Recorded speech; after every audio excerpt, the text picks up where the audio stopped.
다윗이 가드로 도망감, 다윗이 가드로 도망감, 이런 제목으로 말씀을 증거하겠습니다. 지난 시간에는 다윗이 사울 왕을 피해서 제사장들의 성읍 놉당으로 도망갔던 것을 보았습니다. 다윗은 놉당에서 제사장 아히멜렉을 만났습니다. 그리고 다윗은 아히멜렉에게 자신의 상황과 처지를 숨긴 채 거짓말을 했습니다. 사울 왕을 피해서 급하게 도망을 나왔음에도 마치 자신이 왕의 비밀 임무를 수행하고 있는 것처럼 그렇게 아히멜렉을 속였던 것입니다. 하나님께서는 이렇게 연약하고 부족한 다윗이었지만 두려움에 떨고 있는 그를 불쌍히 여겨주시사 하나님의 특별한 은혜와 긍휼을 베풀어 주셨습니다.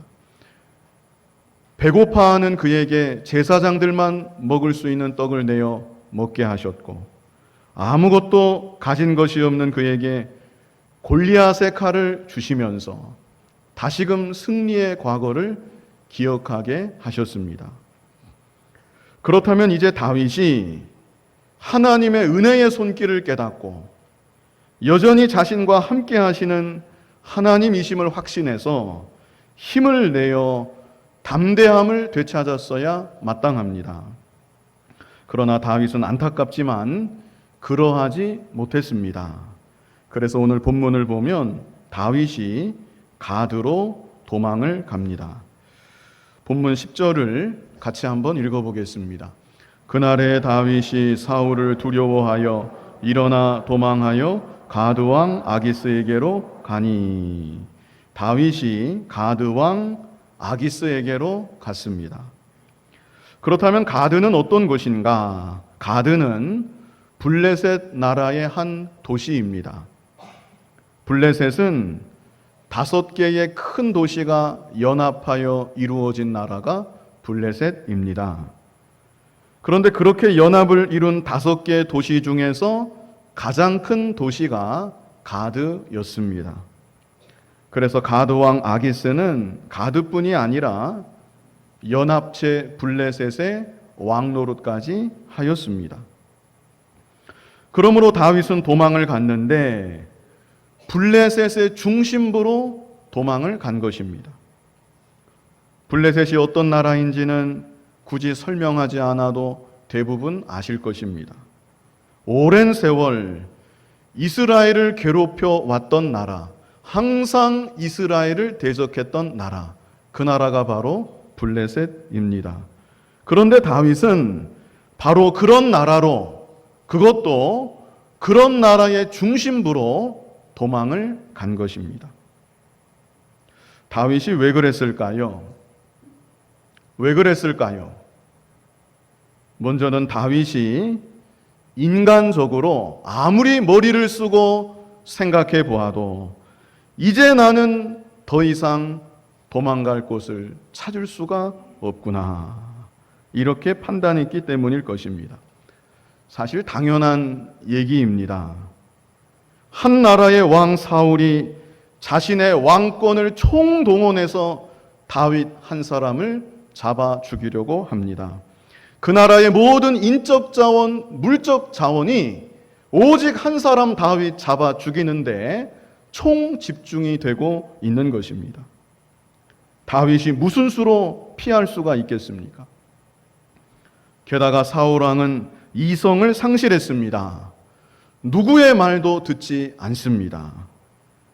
자신의 아들 요나단이 다윗을 감싸는 것을 보고 이 폐영무도한 계집의 소생아, 아들 요나단을 향해 험악한 욕을 퍼붓고, 그래도 요나단이 아버지께 말했습니다. 아버지, 다윗이 도대체 잘못한 것이 무엇입니까? 그러자 사울은 창을 던져서 아들 요나단마저 죽이려고 하였습니다. 일찍이 하나님의 명령을 따라 사울을 왕으로 세웠던 사무엘 선지자도 사울 왕을 막을 수가 없습니다. 만약 사무엘 선지자가 사울 왕이 가는 길을 가로막고 두 팔을 벌려 가로막고 왕이시여 다윗을 절대로 죽여서는 안 됩니다.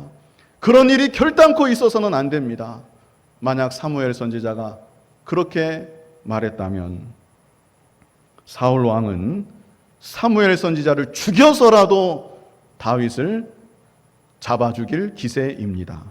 얼마든지 그러고도 남을 상황인 것입니다. 그러므로 다윗은 이스라엘 땅 어디를 간들 나는 안전할 수가 없다. 아무도 나를 보호해 줄 수 없다. 그래서 다윗이 이제 더 이상 도망갈 곳을 찾아볼 수 없겠기에 그냥 그대로 죽기만을 기다릴 수는 없기 때문에 신락 같은 희망을 가지고 블레셋 땅으로 도망을 쳐서 들어간 것입니다. 설마 사울 왕이 여기까지는 나를 따라오지 못할 것이다. 이런 마음으로 블레셋 땅으로 간 것입니다. 이스라엘 땅에서 계속 머무르고 그 땅에서 도망 다니는 것보다 차라리 내가 적국의 땅으로 들어가서 피하는 것이 살 가능성이 더 높겠구나. 다윗이 이렇게 판단을 했던 것입니다. 그런데 어떻게 되었는가? 우리 본문 11절을 같이 읽어보겠습니다. 아기스의 신하들이 아기스에게 말하되 이는 그 땅의 왕 다윗이 아니니까 무리가 춤추며 이 사람의 일을 노래하여 이르되 사울이 죽인 자는 천천히요 다윗은 만만이로다 하지 아니하였나이까 한지라. 오늘 본문에 자세히 기록되지는 않았지만 아마도 아기스 왕은 다윗에게 우호적이었던 것으로 생각이 됩니다. 곤경에 처해 있는 이스라엘의 장수 다윗을 받아들이는 것이 정치적인 계산으로 그렇게 나쁘지는 않을 것이다. 아기스 왕이 판단을 했을 것입니다. 그런데 문제는 아기스 왕의 신하들이 문제입니다. 아기스 왕 측근에 있는 신하들, 이 신하들이 뭐라고 말을 합니까? 이는 그 땅의 왕 다윗이 아니니까. 지금 이스라엘의 왕은 누구지요? 지금 이스라엘의 왕은 아직 사울입니다. 그런데 아기스의 신하들은 다윗을 가리켜서 이 사람이 이스라엘의 왕입니다. 지금 비록 쫓기고 있지만 불쌍하게 보이지만 이미 기름 부음을 받은 이스라엘의 진짜 왕은 바로 이 다윗입니다. 이렇게 신하들이 말하는 것입니다. 그러면서 또 하는 말이 결정적인 말을 하는데요. 그 다음에 또 무슨 말을 합니까? 무리가 춤추며 이 사람의 일을 노래하여 이르되 사울이 죽인 자는 천천히요 다윗은 만만이로다 하지 아니하였나이까. 자, 이 말은요 아주 날카로운 말입니다. 날이 서 있는 말입니다. 왕이시여, 이 사람이 누구인 줄 아시는 것입니까? 과거 이스라엘 백성들이 사울이 죽인 자는 천천히요 다윗은 만만이로다 노래하며 받들었는데 바로 노래하며 받들었던 그 사람이 바로 이 다윗입니다. 자, 그렇다면 이 노래가 언제 불려졌는가? 과거 소년 다윗이 골리앗 장수를 죽인 직후에 이스라엘의 여인들이 이 노래를 불렀습니다.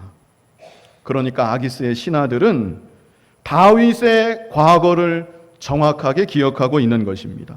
어떤 과거입니까?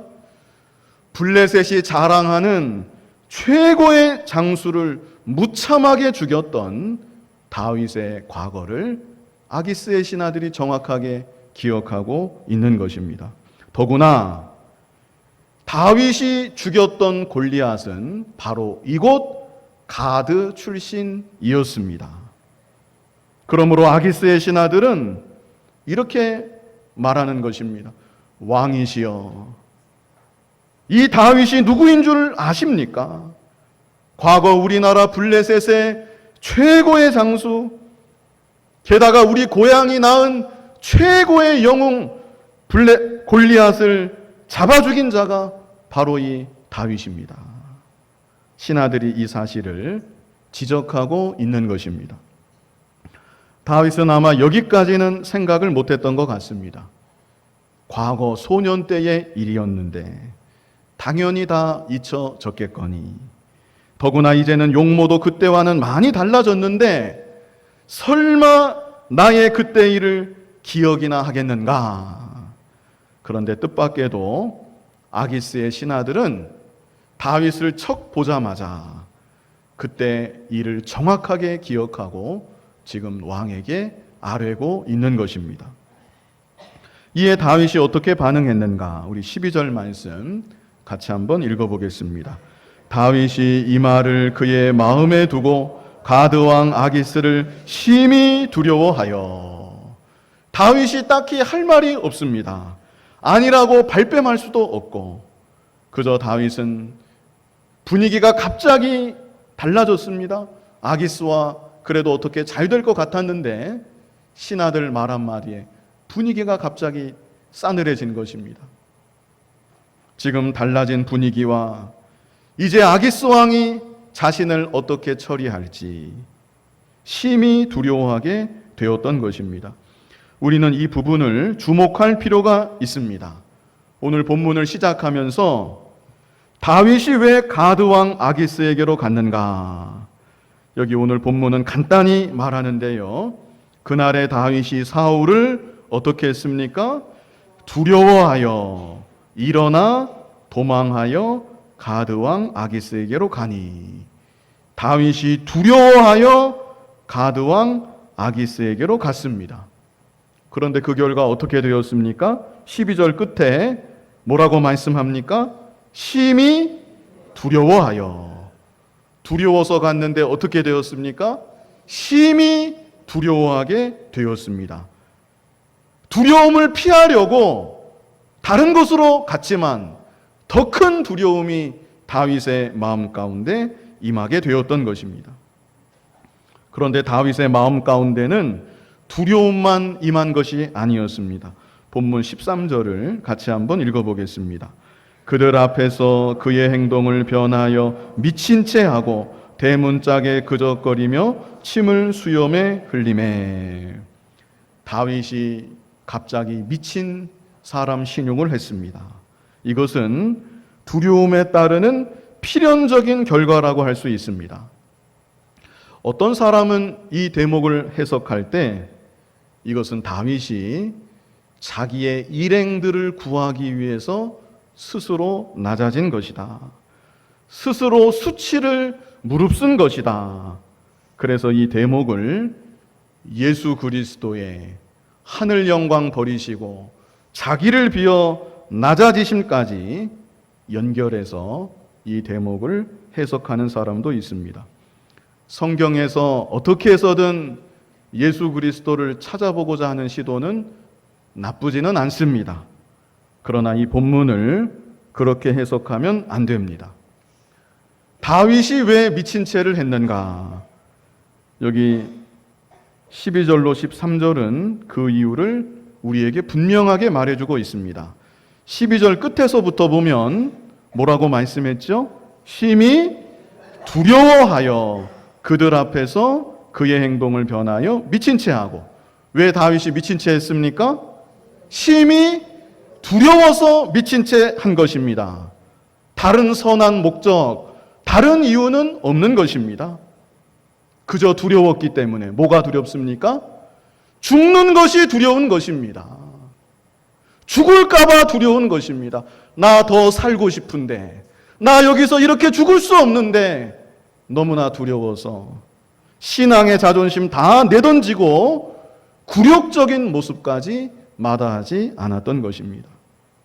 살고 죽는 것이 오직 하나님의 손에 있는데 두려움에 휩싸여서 적국의 왕과 신하들 앞에서 미친 채를 하고 그렇게 살아보고자 자기의 생명을 구걸했던 것입니다. 13절 후반절에 보면 좀 더 구체적으로 표현을 했습니다. 다윗이 대문짝에 그적거리며 침을 수염에 흘렸다는 것입니다. 더 이상 묘사를 안 했지만 이것 말고도 별의별 미친 짓을 다 했을 것 같습니다. 어떻게든 살아야 되겠으니까, 진짜 미친 사람처럼 보여야 되겠으니까 온갖 가진 노력을 다 다윗이 했을 것입니다. 처절한 몸부림입니다.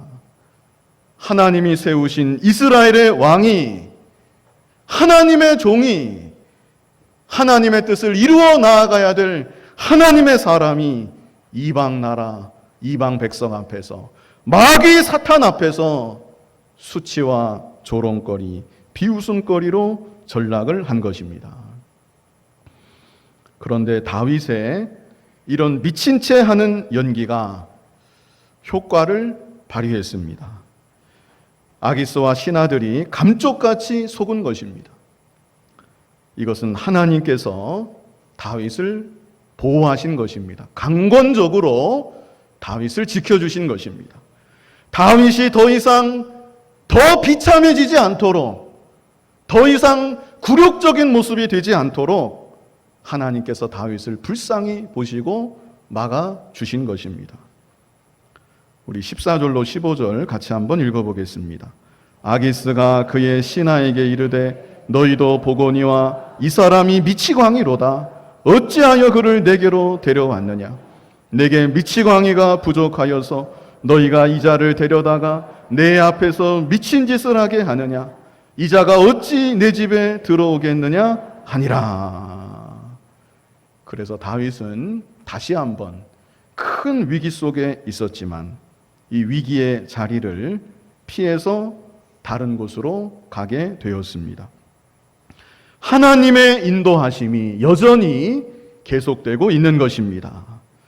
만약 다윗이 가드 땅에 계속 머물러 있었다면 어쩔 뻔했습니까?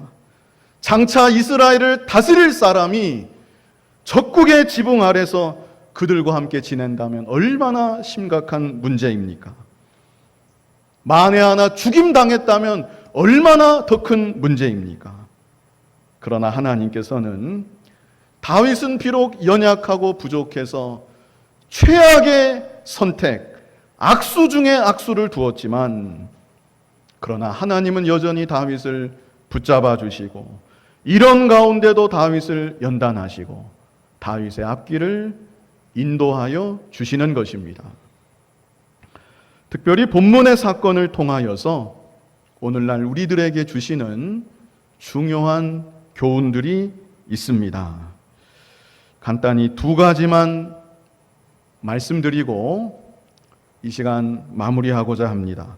하나님께서 우리에게 주시는 교훈은 무엇인가? 첫 번째, 아무리 두렵고 다급해도 절대 가지 말아야 할 길이 있습니다. 이것을 우리에게 교훈하여 주시는 것입니다. 한번 따라해 보시기 바랍니다. 아무리 두려워도, 아무리 다급해도 내가 절대 가지 말아야 할 길이 있습니다. 이것을 꼭 잊지 마시기 바랍니다. 그런데 사람이라는 것이 극심한 두려움에 휩싸이면 평상시는 생각지도 못했던 엉뚱한 결정을 내리고 엉뚱한 방향으로 스스로 나아가기도 합니다. 두려움과는 조금 다르지만 너무나 다급한 상황을 만나면 역시 가지 말아야 될 길을 가는 경우가 있는 것입니다. 그러나 성도는 아무리 다급한 일을 만나도, 아무리 절박한 위기의 순간을 만나도 성도로서 절대로 떠나지 말아야 될 자리가 있고, 성도로서 절대로 가지 말아야 될 길, 절대로 가서는 안 되는 길이 있는 것입니다. 성경은 오늘 본문에서뿐 아니라 무수히 많은 말씀들을 통해서 우리에게 이 사실을 교훈하고 계십니다. 가나안 땅에 흉년 들었을 때 하나님은 이삭에게 너는 이 땅을 떠나 애굽으로 내려가지 말아라 명하셨습니다. 누구나 흉년을 만나면 일단 그 자리를 떠나서 풍년든 곳으로 찾아가는 것이 그것이 자연스러운 일입니다. 그러나 하나님께서는 이삭에게 너는 아니다. 너는 그래서는 안 된다. 너는 약속의 땅을 결코 떠나서는 안 된다. 아무리 살기 힘들다 할지라도 이 자리를 떠나서는 안 된다. 이 자리에 머물면서 끝까지 믿음을 지켜라. 하나님이 이삭에게 명하셨던 것입니다. 신약시대에도 이외에도 많은 구절들이 있지만 간단히 두 가지 예만 말씀드립니다. 신약시대에도 예수님께서 승천하시면서 제자들에게 당부하셨습니다. 예루살렘을 떠나지 말고 아버지께서 약속하신 성령을 기다려라. 그 당시 예루살렘이 어떤 장소입니까? 예루살렘은 예수님을 십자가에 못 박았던 종교 지도자들이 여전히 머물고 있는 장소가 예루살렘입니다. 이제 예수님을 따르는 제자들에 대해서도 핍박이 거세게 일어날 중심지가 바로 예루살렘입니다. 그런데 예수님께서는 너희는 이곳을 떠나면 안 된다. 어떤 핍박이 있을지라도, 어떤 고난이 있을지라도 이 자리를 떠나지 말고 이 자리에서 기도하고 이 자리에서 인내하고 약속하신 성령을 기다려라. 그래서 제자들이 어떻게 했습니까? 제자들이 예수님의 분부대로 순종했습니다. 그 자리를 끝까지 떠나지 않았습니다. 끝까지 인내하고 기도하며 기다렸던 것입니다. 마침내 오순절 성령이 강림하고 제자들은 성령을 받고 그렇게 해서 신약 교회 시대가 열리게 되었던 것입니다. 하나님은 오늘날 우리들에게도 성도의 자리를 떠나지 말아라 명하시는 것입니다. 아무리 다급해도, 아무리 두려워도, 무슨 일을 만나도 너는 세상으로 내려가서는 안 된다. 너는 신앙을 양보해서는 안 된다. 하나님이 우리에게 말씀하시는 것입니다. 다윗이 그 입장에서는 오죽이나 답답하고 오죽이나 절박하고 오죽이나 두려웠으면 블레셋 땅까지 도망을 갔겠습니까? 그러나 그것은 악수 중에 최악의 악수였습니다. 오히려 다윗에게 더 큰 두려움만 안겨주었고 일생 잊을 수 없는 수치와 굴욕만을 다윗에게 안겨주고 만 것입니다. 차라리 다윗이 죽으면 죽으리라 하고 가나안 경내의 끝까지 머물면서 하나님만 바라보고 나아갔다면 왜 하나님께서 다윗을 지켜주지 아니하시겠습니까? 배고프다고 하는 다윗에게 제사장만 먹는 떡까지 내어서 먹게 하신 하나님이시고 골리앗의 칼까지 내어서 갖게 하신 하나님이 왜 다윗을 보호하여 주지 아니하시겠습니까? 지금 이 자리에 앉아 계신 여러분들 가운데는 너무나 다급한 나머지, 너무나 두려운 나머지, 아니면 사실 그런 상황이 전혀 아님에도 불구하고 성도로서 마땅히 머물러야 할 자리를 떠나서 성도가 가지 말아야 될 길, 가서는 안 되는 길 가려고 하시는 분, 아니면 지금 이미 그런 길로 걸어가시는 분 안 계십니까? 지금 당장은 모를 수도 있지만 악수 중에 최악의 한 수라는 사실, 그 사실을 아셔야 합니다. 간절히 바라옵기는 성도로서 내가 있어야 할 자리, 내가 머물러야 할 자리, 그 자리를 바로 알고 끝까지 그 자리를 떠나지 않고 성도로서 가지 말아야 될 길, 가서는 안 되는 길, 그런 길은 무슨 일이 있어도 절대 가지 않는 복이 있는 여러분들이 다 되시기를 바랍니다. 두 번째 우리에게 주시는 교훈은 믿고 의지할 대상은 하나님 뿐이십니다. 이것을 우리에게 교훈해 주시는 것입니다. 한번 따라해 보시겠습니다. 내가 믿고 의지할 대상은 오직 하나님 한 분뿐이십니다.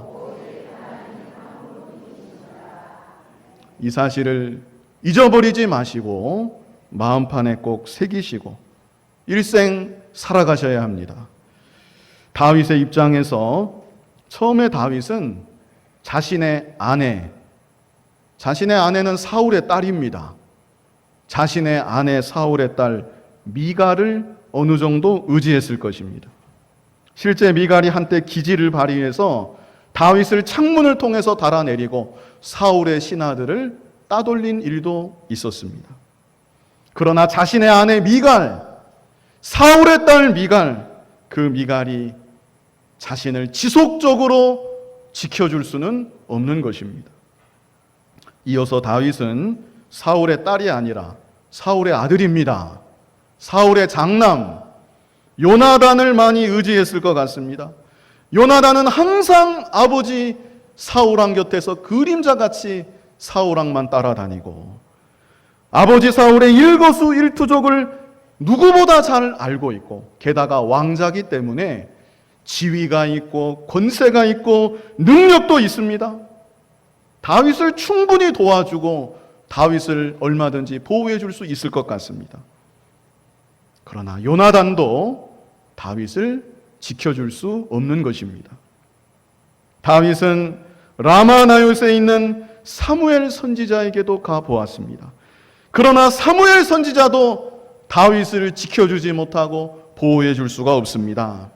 다윗이 그에게 기도는 부탁할 수 있고 사무엘 선지자로부터 좋은 교훈의 말씀은 들을 수야 있겠지만 사무엘 선지자도 다윗이 믿을 대상은 아니라는 것입니다.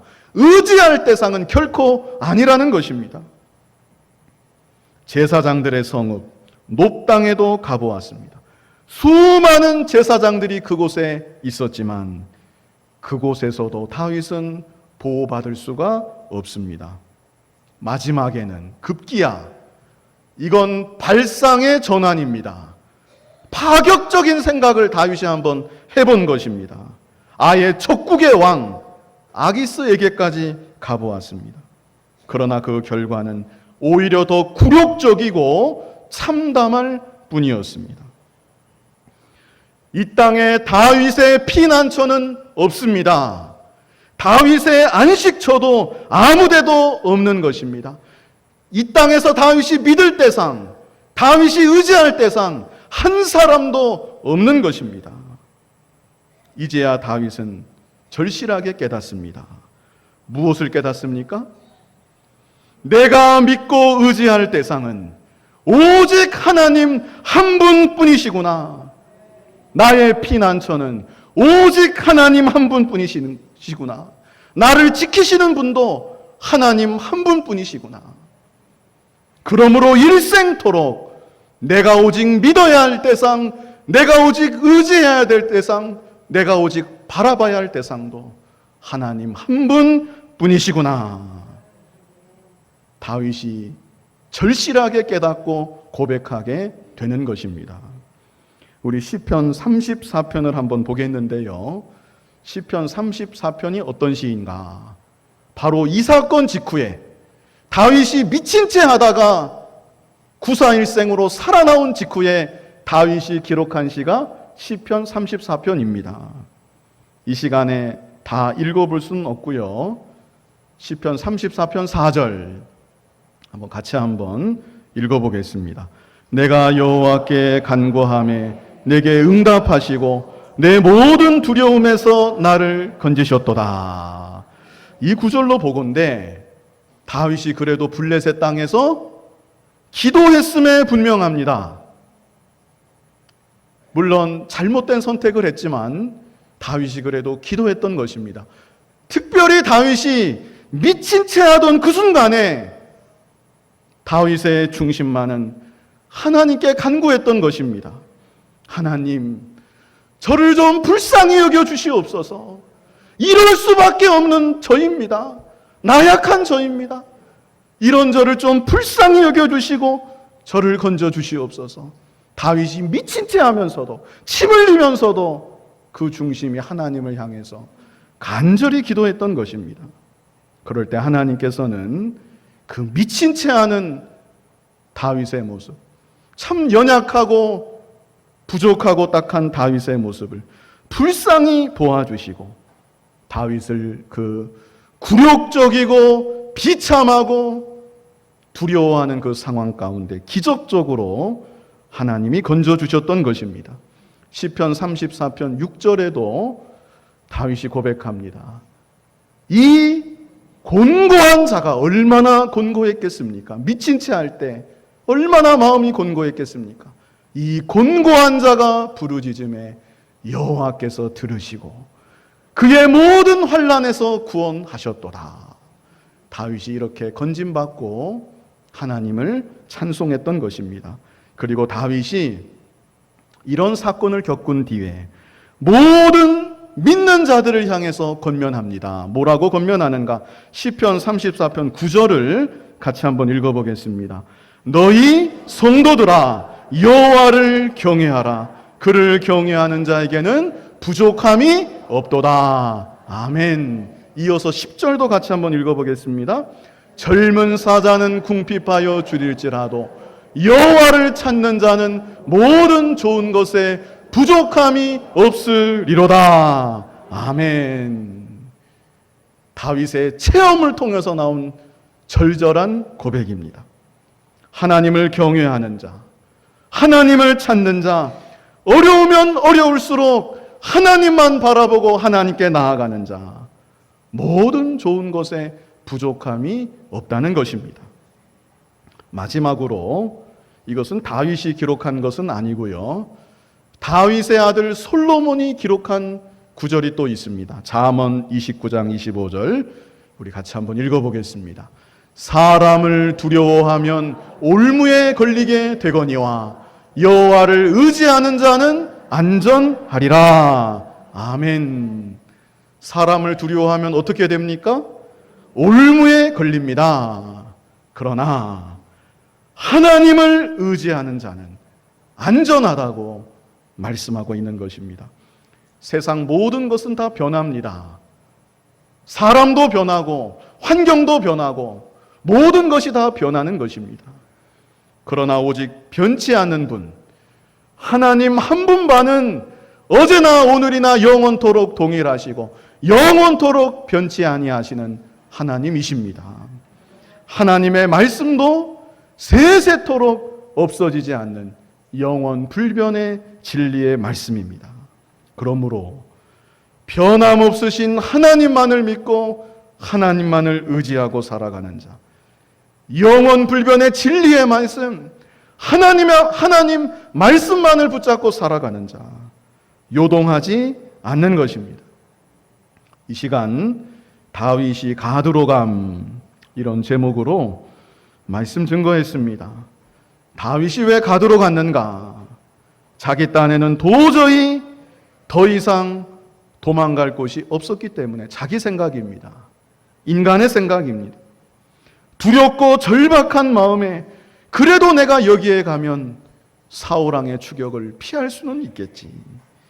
이스라엘 땅에 머무는 것보다 블레셋 땅에 가는 것이 살 가능성이 그래도 좀 더 높겠지. 그래서 블레셋 땅에 들어갔던 것입니다. 그러나 그 결과는 두려움에 블레셋 땅으로 들어갔지만 더 큰 두려움을 겪었고 일생 잊지 못할 수치와 굴욕만을 경험하고 말았다는 것. 그래서 우리에게 주시는 교훈이 무엇입니까? 첫 번째 우리에게 어떤 교훈을 주십니까? 아무리 두렵고 다급해도 절대 가지 말아야 할 길이 있습니다. 이 사실을 마음에 꼭 새기시기 바랍니다. 아무리 두려워도 아무리 다급해도 무슨 일이 있어도 성도가 가지 말아야 될 길, 성도가 가서는 안 되는 길 있는 것입니다. 두 번째, 우리에게 주시는 교훈이 무엇입니까?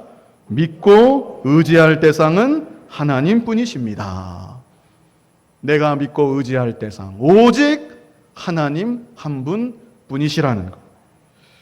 오직 하나님 한 분만을 믿고 의지하여 무슨 일을 만나든지 낙심하지 마시고 두려워하지도 마시고 성도의 자리를 끝까지 지키시고 성도가 가지 말아야 될 길, 가서는 안 되는 길 절대로 가지 않는 복 있는 여러분들이 다 되시기를 간절히 바랍니다.